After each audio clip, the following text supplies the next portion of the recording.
So, magandang umaga po.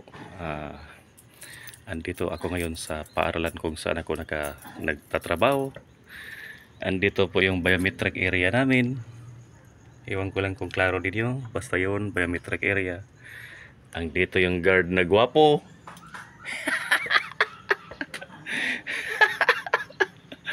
Andito yung gate namin. Di ko lang pangalanan kung saan ito nga school. Basta maganda po itong school na ito. Oh.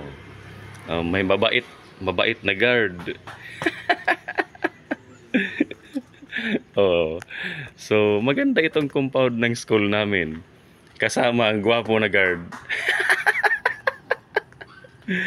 At aalis na po ako kasi papunta po ako sa room. Hindi pa po ngayon, mga 5:45, 8 minutes to 6 po. Aalis na po ako.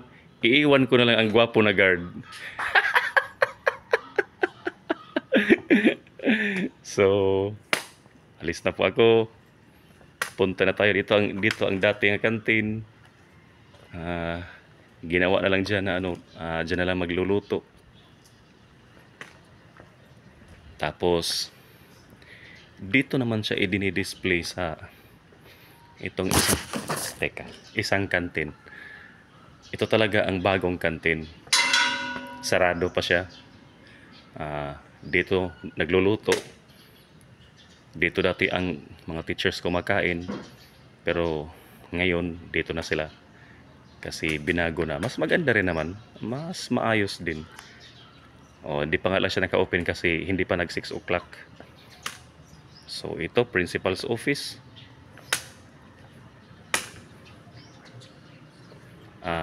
Yan. Principal's office. Ngayon. So yan ang compound ng school namin. Nangdoon yung guard na gwapo. Si guard na gwapo. Ayan. Ito ang school. Tapos papunta tayo sa room. Sa room kung saan ako. Okay. Dito tayo. Kasi medyo nangdoon pa sa may bandang likuran yung room ko. Yan. Medyo dito. Kailangan tayong gumamit talaga ng stick para hindi tayo ma-problema. Okay. Totally blind po kasi ako. So, nangdoon po yung room ko sa dulo. Doon po tayo dumaan kanina. Actually, yung bandang dyan talaga ang dating room ng music, pero pinalis tayo kasi ginamit ng school. So, ito din naman ang bagong principal's office. Pangatlong principal's office na ito. So, ngayon, may mga rooms pa naman dito. Doon. Pero, balik tayo dito.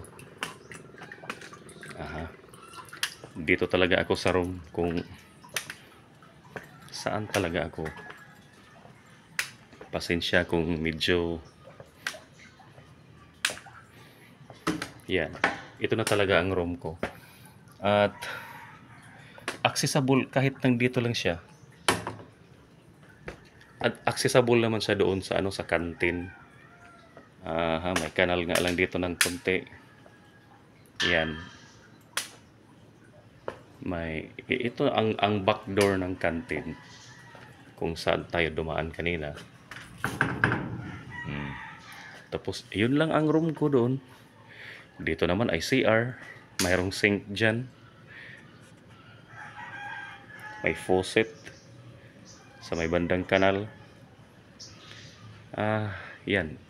So, accessible talaga itong room na ito kung may pangangailangan ng isang PWD. Tulad na sa akin, hindi nakakita. So, kaya nga dinefend ko talaga itong room na ito. So, susian natin. Nalaglag yung stick. Pulutin muna natin. Okay. So, pasensya guys, hindi pa po kasi ako nakabili ng camera na stand ng